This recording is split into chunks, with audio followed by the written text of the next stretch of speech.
today is? It is Tu B'Av. It is the day for Jewish weddings. We spoke about it a couple of days ago. And it's also Erev Shabbat, a very special Shabbat called Shabbat Nachamu, the Shabbat after Tisha B'Av, and it's about how Hashem comforts the Jewish people that we have. Okay, so like Hashem comforts the Jewish people after the Beit HaMikdash was destroyed. Hashem says, Nachamu, Nachamu Ami. Be comforted, my Jewish people. I promise I will give you back the Beit HaMikdash. I will bring to you Mashiach, and everything's going to be good again for you. So Shabbat Nachamu is a very, very special Shabbat. It's the beginning, I believe, of 8 weeks, 8 Shabbatot that we read after of Nechama, of Nachamu, of Hashem comforting the Jewish people. Plus this week's parasha is Parashat Ve'etchanan, which reminds us and talks us again all about what? All about the giving of the Torah, the Aseret HaDibrot. So I just want to do a 1-minute thing about the Aseret HaDibrot because it's really important. And then we'll go on to a great story about Tu B'Av and why we have the holiday of Tu B'Av. Historically, what happened. So when Hashem came to give us the Torah, He gave us how many commandments? How many on the tablets? There's 613 mitzvot, but on the commandments there are 10. The first one is, you shall have only one. Okay. The second mitzvah, children, is that you cannot pray to any idols. You pray only to Hashem. Now I don't want to put a picture of idols, so I put a picture of our blessed and wonderful Jewish soldiers in Israel praying at the Kotel. But it represents the concept that you can't have any idols. We have only Hashem. We only pray to Hashem. That's the second mitzvah. I'm going to have to overlap a little bit. The third mitzvah is Lo Tisa et Shem Hashem Lashav. Don't say Hashem's name for no reason. Only when you pray. Only when you say a bracha before eating. Children, by the way, we should be careful not to say, oh my God, oh my God. We don't, because it's throwing Hashem's name for no reason. You could say, oh my goodness, or I don't know, oh heavens, or whatever. But, oh my gosh, right? Okay, that's another one you could say. But we try not to say, oh my Hashem, my God, because we don't want even in English to say Hashem's name for no reason. And the fourth mitzvah is the mitzvah of keeping Shabbat. That's right. The fifth mitzvah is the mitzvah of Kibud Ava Em, respecting and honoring our parents, guys. And on those are the 5 on the first one of the tablets, right? Remember I told you Hashem gave us the Torah on 2 tablets. Children, Goyim always drew it for us round. But actually there's a Mesorah, I believe from the Rambam, if I'm not mistaken, that they weren't round on top. They were actually square tablets. It was a non-Jewish artist, I think Michelangelo, who decided to make them round, and now everybody draws them round. But as from Jews, we know that when Hashem came to give us the Torah, it wasn't round tablets. The tablets were square. They were perfect square blocks. And children, they weren't plain white stone. They were huge slabs of blue sapphire stone. A gorgeous blue diamond. They were very pretty. So that was the first one. The first 5. The next 5 was a different set. The first one was don't kill. I mean, 6. Second one is all the laws of morality. That meaning you have to have a nice wedding. And if a woman is married to one man, another man, while she's married to that man, can't come and say, okay, I want to marry you. Come with me. She belongs to her husband, and another man can't come and take her.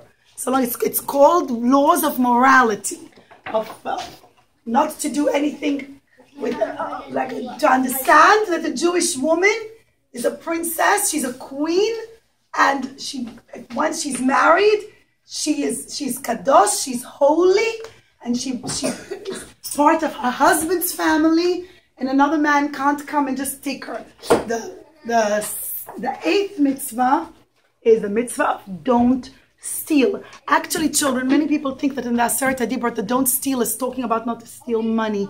The real thing I wanted to point out is don't steal people. Don't kidnap. Of course, we can't steal money either. And that's one of the 613 mitzvot. But in the original Aseret HaDibrot, the don't steal is referring to not to kidnap, not to steal people. And the 9th mitzvah is the mitzvah of don't go and tell lies about people in a law of court. A person can't lie and say, I saw him stealing a bank, if you didn't really see it. It's called not to tell lies, but it's talking, of course we can't lie ever, but it's not to be a false witness, right? Not to be a false witness by a court case with judges. And the last mitzvah is the mitzvah that we mustn't be jealous. A person mustn't sit there and look and say, oh, look at him, he has such a gorgeous house. Oh, look at him, he has such a gorgeous wife. I'm going to sit and contemplate and make plans and figure out how am I going to get his wife? How am I going to get his house? It's talking about being jealous, but also talking about specifically thinking about it a lot and plotting and making a whole thing to try and get what other people have. That a person should keep what they have happily and not look at what others. I know that whatever Hashem gave you is the best for you. Darling, we really don't have time to make comments at the end, okay? I'm going to just point out something very important to children in the Aseret HaDibrot. It's very important. If you look at the mitzvot on the first tablet, for the most part, they're all what's called mitzvot of Ben Adam Lamakom, between a Jewish person and Hashem. For example, I believe in one Hashem. I don't bow down to idols. I bow down only to Hashem. I don't say Hashem's name for no reason. I say Hashem's name only when I'm praying or saying a tefillah. I keep the Shabbat to say I know Hashem is the one who created the world. We'll stop at this one. I won't mention about Kibud Av V'em yet. And all the mitzvot on this side are mitzvot what's called Ben Adam L'Chavero, between a person and his friend. Don't kill your friend. Don't take your friend's wife. Don't kidnap your friend. Don't be a false witness against your friend.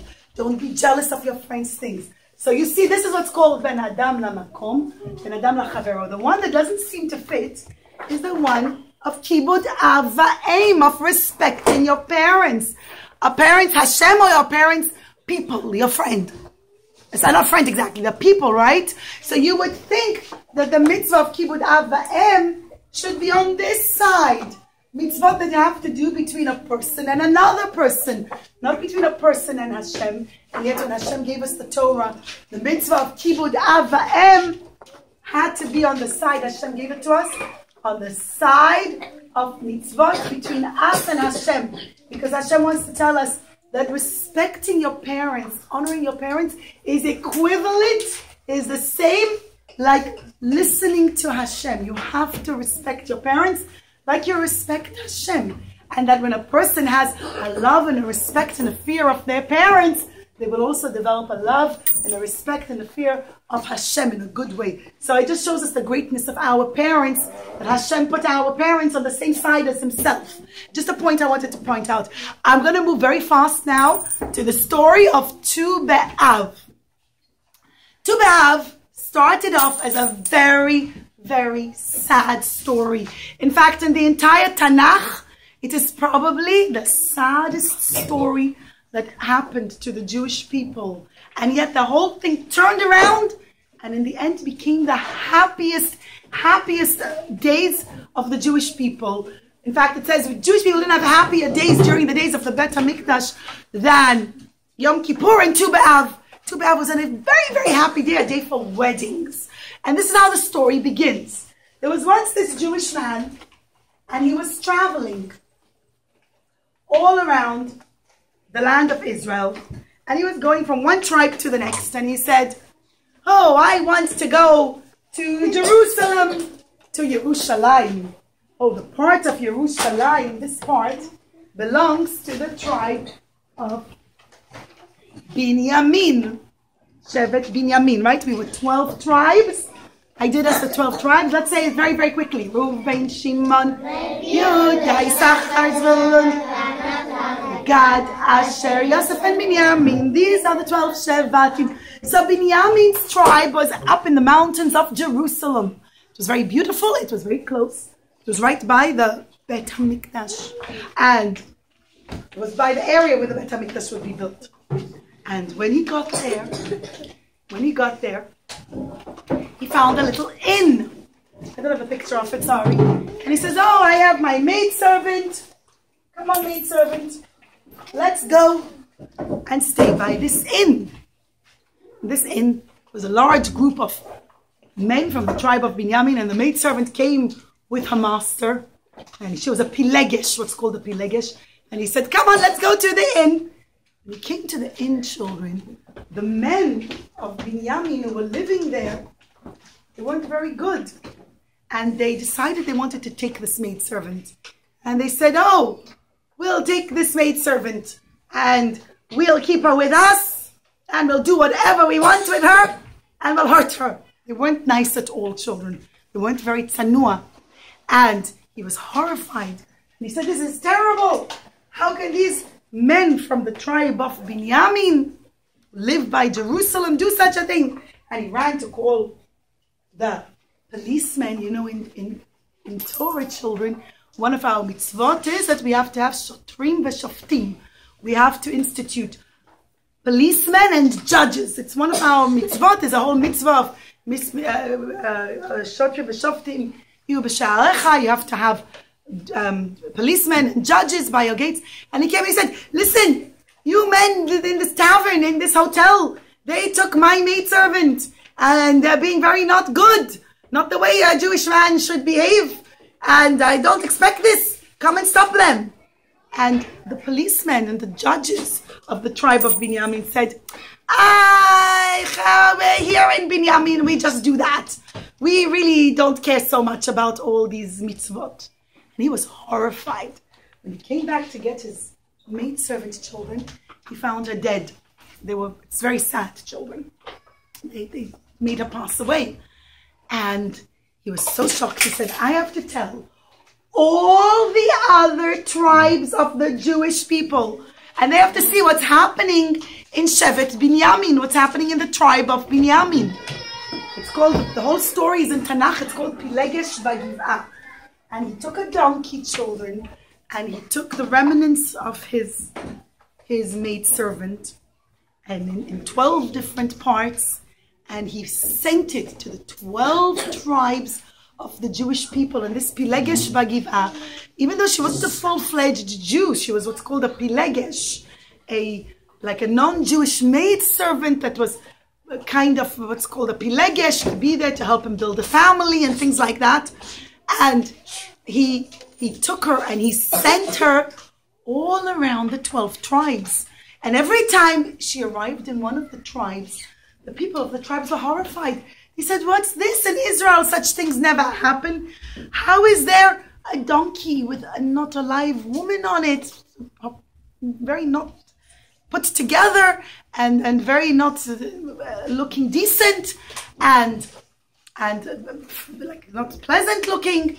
And they were shocked. People started to talk, yep, the tribe of Binyamin, they did that to her. They took her and they hurt her. And we Jews don't hurt people like that. Not even some maidservant who isn't Jewish. And the Jewish 12 tribes all got together. And they said, this is terrible. We can't allow such a thing to happen. And all the Jewish men got together. And they said, we promise we are never giving our daughters to the tribe of Binyamin to get married. We don't want our daughters to have husbands like that. That's terrible. And they took what's called a shvu'ah, like a swearing. And it was a public swearing among public people, and a whole community swears together that they're not going to give their daughters to any men from the tribe of Binyamin. But then, children, a whole court case began. And the Jewish judges sat together and they said, among the Jewish people, we cannot have this kind of behavior. Jewish people don't do this. And if we allow the tribe of Binyamin to get away with this, it's going to totally demoralize the entire Jewish nation. They're all going to start behaving like this, chas v'chalila. Jewish law is about being loving and kind, but it's also about discipline. It's also about setting barriers and borders, right from wrong. And what they did is very wrong. And we have to gird ourselves. We have to put on our armor. And children, very shocking. We have to go and fight and declare a war against the tribe of Binyamin. And even though not all the men of Binyamin did it, and certainly not the women and children, but the Jewish courts of law declared war against the tribe of Binyamin, the entire tribe, the men, the women, and the children, everyone. And the Jewish soldiers felt very bad about it, but the rabbi said, this is what the halacha states. This is what the law of the Torah says. You have to go and completely wipe out the tribe of Binyamin. And there were so many, there were all the other tribes against one little tribe of Binyamin.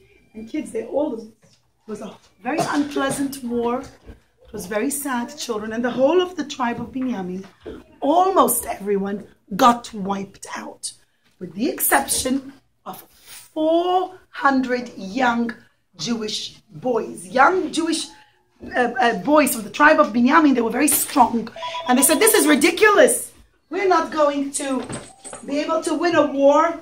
And we were young. We didn't know what's going on. We're going to just run away. We're not fighting. We're going to run away. And all the 400 boys from the tribe of Binyamin, sorry, he's missing his kippah. God cut 400 boys. But they were just boys. Said, come on, let's run away. Let's not stay here. Now remember that the tribes of Binyamin live by the mountains. And there are a lot of caves there. Let's go run by the caves. I know, it's a good idea. Let's not fight. I'm not staying here. And the 400 young strapping Binyamin boys of the tribe of Binyamin, they run to the mountains. And they hide in the caves. And they waited for the war to be over. And they stayed there for a few weeks or a few months, hiding, and they were just surviving on some brooks of water and some berries, whatever was growing out in the wild over there. And they stayed tucked away and hidden. Now, the Jewish rabbis found out and realized that these 400 boys are hiding in the mountains. And they sat down and they made another court case. And they said, you know what? We declare that these 400 boys from the tribe of Binyamin should not be put to death. They should be allowed to live. We should bring them back so that the tribe of Binyamin should continue to exist. They shouldn't be wiped out, because if these 400 boys get wiped out, we won't be 12 tribes anymore. We'll only be how many? 11. Right. There won't be anyone left from the tribe of Binyamin. So they let the boys back. They said, come. They gave them food. They gave them shelter. They said, we want the tribe of Binyamin to continue to exist. And the boys were very happy. And they said, thank you so much. And very soon we'll get married and build nice Jewish homes. And the rabbi said, we have a very big problem. All the men swore that they will not give their daughters to anyone from the tribe of Binyamin. The fathers can't give you their daughters to marry. They'll be breaking a very strict law of Torah. Especially when you take an oath publicly among a whole nation or a whole group. You can't break that oath. It's a strong oath that can't be broken. They said, what are we going to do? And the boys said, but if we don't get married, we're not going to have any children. In order to have children, you have to have a father and a mother. You can't have two fathers or two mothers. It doesn't work. You have to have a father and a mother, or a bride and a groom. And that's what builds homes. That's what makes to have more children. And they said, what are we going to do? We have no one to marry. And if we have no one to marry, we're not going to have any kids. And maybe we'll be alive for the next 50 years. But after that, after 50 years, they again will come back to the same problem. That the whole tribe of Binyamin would have died out. They would have become extinct. And they said, we're so sad. We don't know what to do. And the rabbis sat down and they looked through the laws of the Torah. And they opened up all the holy books. And they searched. I finished. This is the end. I'm sorry, darling, I know. And they looked through it and they said, you know what? We found a solution. The fathers swore they would not give their daughters to you as wives. But if you come and take the girls yourself, then you're not breaking any law. It's not the father giving you the girl to marry. You're coming and you're just taking her. And on the 15th of B'Av, which is today, to B'Av, the rabbis made a law, made a new holiday. And they said, we want all the Jewish girls from every tribe, whoever wants to get married, to come and dress up very beautifully. And we're going to play a lot of music. And they should all go and dance in the fields.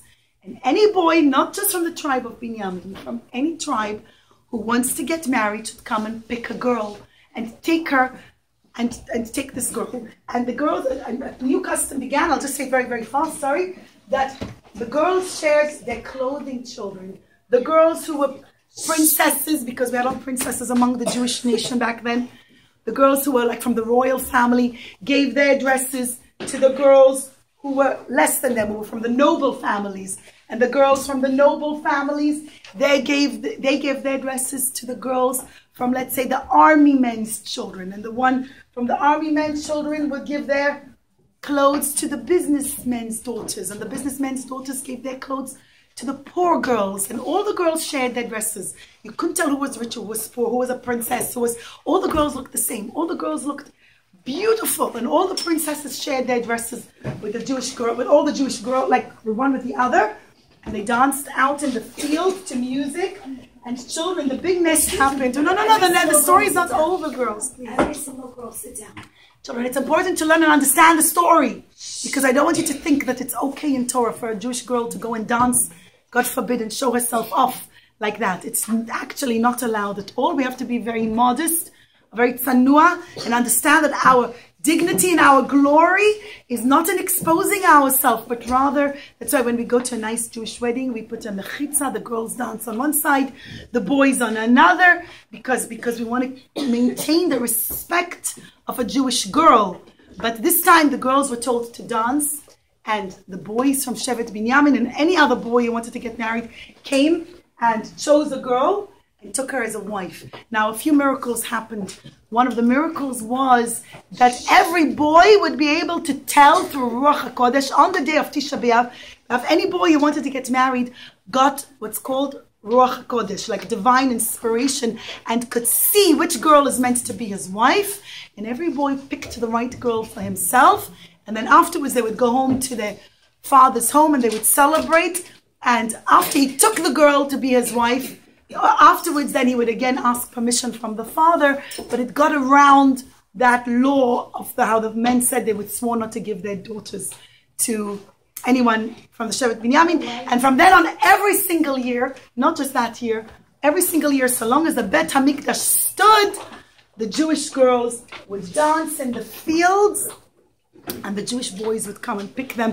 And it was a tremendous ness. And to this day, the Tu B'Av is a day of joy and happiness, but it teaches us, it shows us girls that from the worst story of almost the destruction of an entire tribe, that all the other Jews went to kill a whole tribe of the Jewish people, which was awful.